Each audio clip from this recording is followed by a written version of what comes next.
Hey, BooTube. What's up? Hi. Oh my god, what was it, Sunday? Yes, it is Sorry. Anyway, it is currently Sunday, and since it's daylight savings, it is currently 1 something. I have 2 reaction rants to go before The Walking Dead premieres today. So let's get to it. Legends of Tomorrow, Season 2, Episode 13, titled Land of the Lost, I believe. That premiered March 7th. What the hell was I doing on March 7th? I don't even know. I don't think... Was I home? How did I miss... I know for a fact that I caught The Flash. Yeah, I was not home. Now I remember.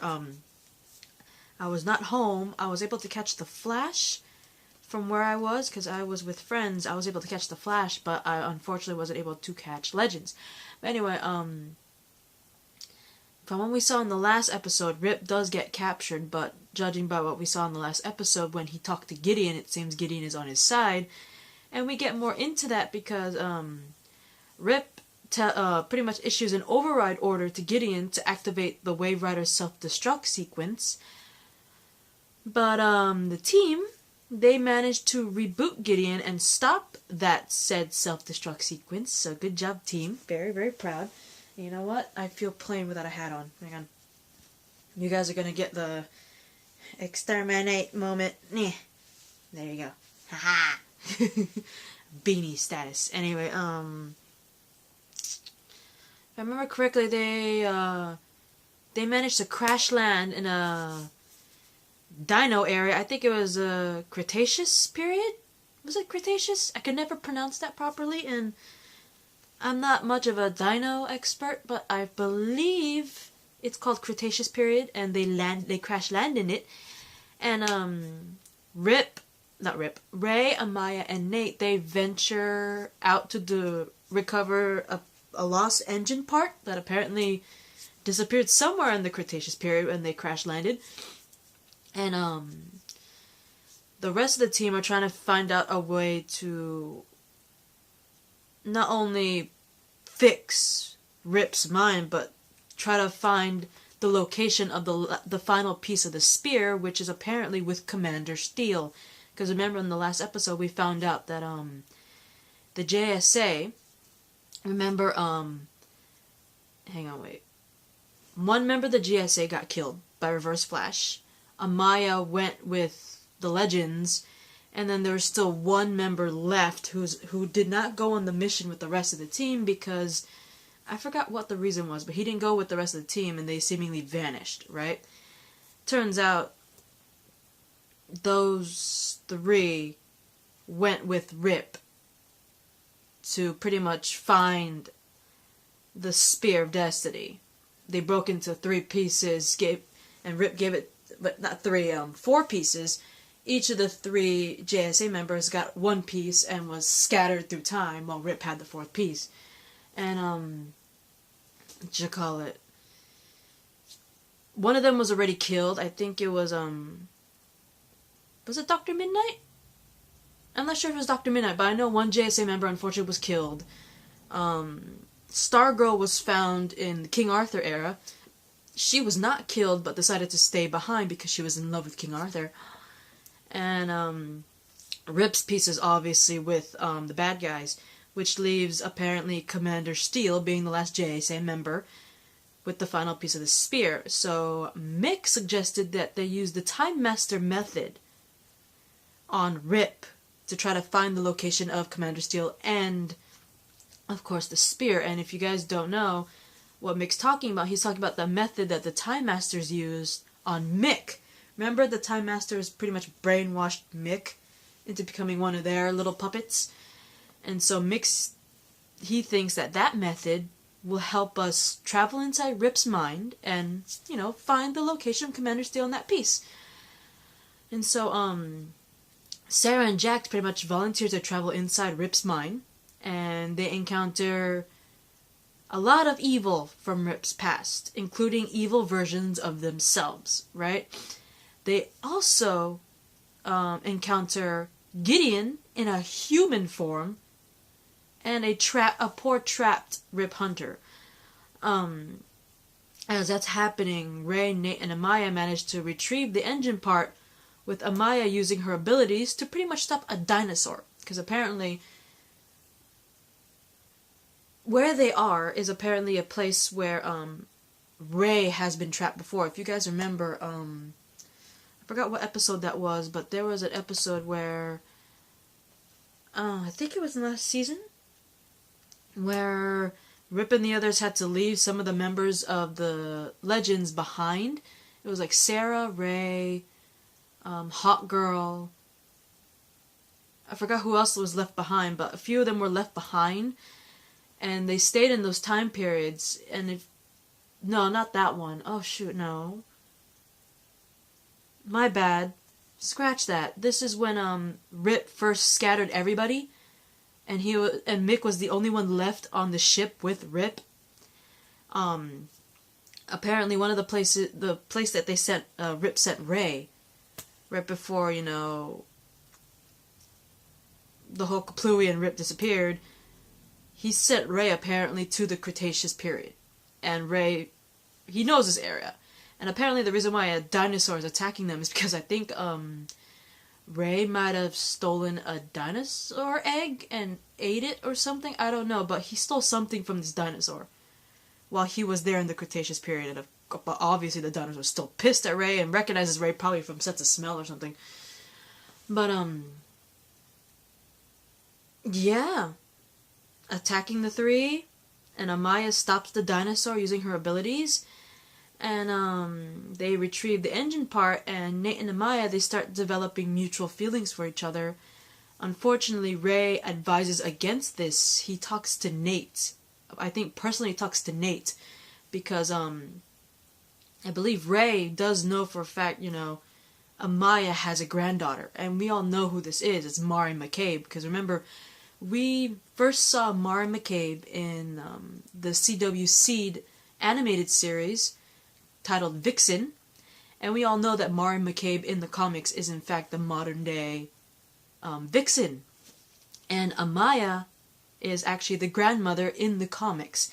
And so that's been transferred over here, and obviously, you know, blah, blah, blah, blah. Ray's like, Nate, don't get together with Amaya because she's destined to have a granddaughter named Mari McCabe, and she ends up inheriting Amaya's powers, the necklace, right? So he's like, if you start something with Amaya, you could jeopardize Mari McCabe's very existence. Which is true. Because in the comics, I'm pretty sure in the comics, Nate is not the grandfather of Mari McCabe. But I don't know what the creators are going to do here, but we all know in the comics that Nate is in fact not the grandfather of Mari McCabe. And so if they're continuing that from the comics, then Nate getting into a relationship with Amaya could in fact jeopardize the current day Vixen, Mari McCabe's existence. So I strongly agree with Ray against the whole Nate and Amaya getting together, because Mari could cease to exist for all we know. If they keep in tune with the comics when it comes to Amaya and Mari's existence, basically, if they keep in tune with the comics, Nate getting into a relationship with Amaya, Mari will be ceased to exist, because whoever Mari's grandfather is, the one that Amaya is supposed to be with.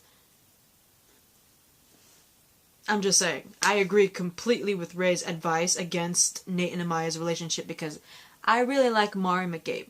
I really do. I loved her in the comics. She's one of my favorite superheroes.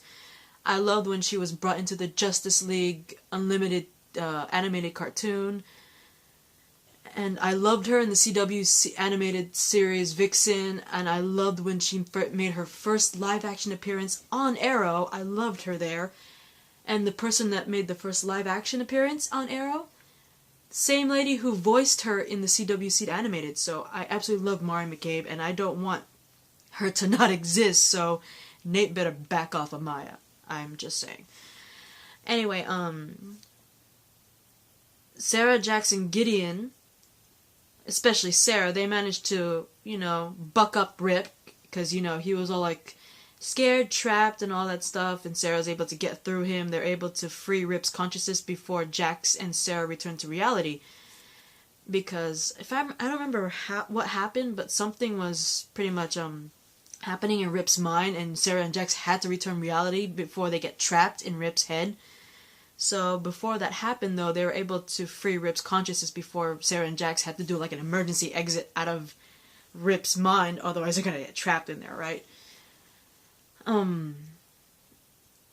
What I thought was cute was the fact that Rip actually shares a kiss with the human Gideon, which I thought was pretty freaking cute. It's like kind of cute mainly because, Gideon's always there with Rip from the beginning of Legends. Season 1, Episode 1 till now, Gideon's always been there for Rip. And to see a human Gideon and Rip have some sort of romantic thing, fascinating. Very, very fascinating. Kind of saw it coming.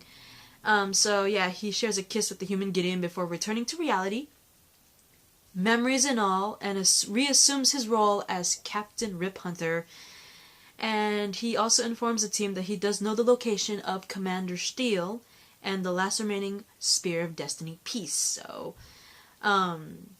it is revealed that Commander Steel is in the late 1970s, and apparently he's preparing to be an astronaut for the Apollo 13 mission, which I thought was pretty cool. Unfortunately, although it is cool that Commander Steel is in the late 1970s and safe and sound, and he's preparing to be an astronaut for the Apollo 13 mission. If you guys don't know what the Apollo 13 mission is, do your research. You obviously did not pay attention in school. I'm not going to give you a history lesson because I'm not a history teacher. But anyway, as cool as that is, unfortunately for him, he's not alone, because Eobard Thawne is serving as Commander Steele's medical examiner back in 1970. So,